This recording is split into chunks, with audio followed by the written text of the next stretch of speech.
Ciao a tutti ragazzi, oggi si torna a parlare di news. Sì, perché il 14 giugno uscirà la Season 4. Come al solito le novità saranno tante. Per darvi un'infarinata generale iniziamo con il trailer della nuova Season. Poi entreremo nel dettaglio. Da destra.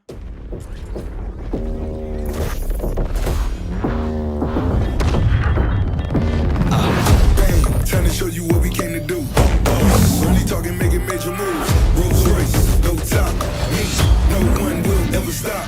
Me against the world, I got my back against the wall. No, I'm hellbound, but I'm well now. On the road to riches, I can the hell around. Tell them make a sound, now let she ain't get loud. I got a fight in the morning. I see what you've been trying to do, and I'm a mission aborted. You think I never pay attention? In my mind, I'm recording. I'm about to win a room with other goals and dreams out of board. I'm riding around with homies like we run the city. Looking fresh and feeling like a milli. Moving silence, you can never hear me. If you got a problem when you see me, run it. Run it. Run it.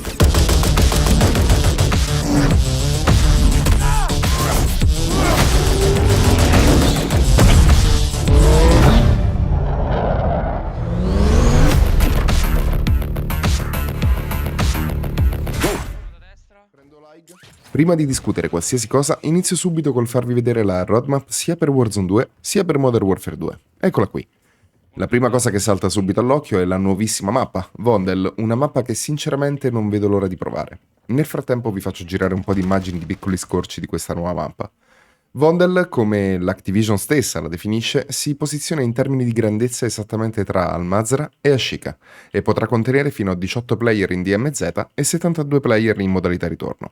Ho nominato solo queste due modalità perché, ahimè, in fase di start della Season 4, la modalità Battle Royale classica su Vondel non sarà presente, bensì arriverà nella mid-season, quindi nella Season 4 Reloaded. Nella modalità ritorno, e parlo in linea del tutto generale, quindi a prescindere dalla mappa, ci saranno due nuove modifiche. La prima è che verrà introdotto il timer dinamico. Per farvela molto breve, questo timer non è nient'altro che un timer che cambia in base al numero di player nel team.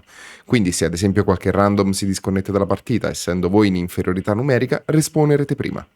La seconda novità è l'icona della vendetta, che teoricamente dovrebbe essere la stessa iconcina che vedete proprio ora sopra l'elicottero. In pratica, se un vostro compagno viene ucciso, il nemico verrà marchiato con questa icona e durerà per tutto il tempo del timer di respawn. Nel caso in cui riuscite ad uccidere il nemico marchiato, tutti i tempi di ricarica di respawn verranno scalati di 5 secondi. Sempre rimanendo sulla nuova mappa, verrà inclusa una nuova meccanica, la nebbia dinamica. In pratica randomicamente può arrivare una nebbia in partita. Questa per ora sarà vincolata solo alla mappa Vondel e avrà una percentuale di probabilità più alta di farla apparire nella versione DMZ e più rara nella versione ritorno. Quello che sappiamo ad oggi è che la nebbia sarà di varie entità e quella che state vedendo nell'immagine è la versione più fitta. La prossima novità è che saranno introdotti due nuovi mezzi di trasporto, uno guidabile, l'altro a guida automatica. Il primo è il TAV, un veicolo anfibio, quindi in grado sia di andare per mare che per terra. L'altro invece è il Water Taxi. Pensate a questo mezzo come i due treni che girano per Al-Mazrah. Stessa roba, ma gira per i canali.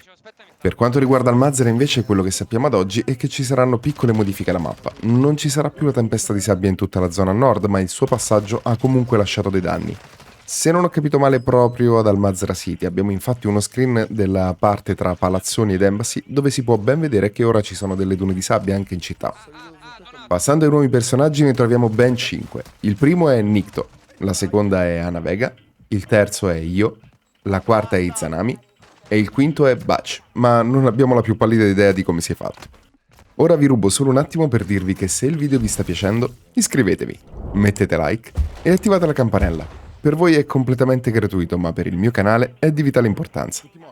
Passiamo ora alle 3 nuove armi che stanno per essere introdotte con la Season 4. Questo è il Tempus Razorback, un fucile d'assalto che dalla descrizione sembra avere un alto profilo di danno, un buon fire rate e un decente controllo rinculo.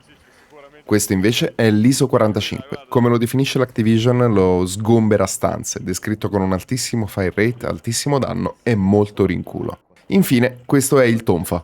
2 bastoni, ti menano e ti fanno male. Niente di che. Ovviamente la mia priorità saranno le nuove armi per testarle subito e vedere se possono andare in meta o meno. E con questo è tutto, siamo arrivati a fine video. A me non resta altro che salutarvi. Al prossimo video. Ciao ciao ciao ciao ciao. Vai. Pazzesco! Scusate, regista.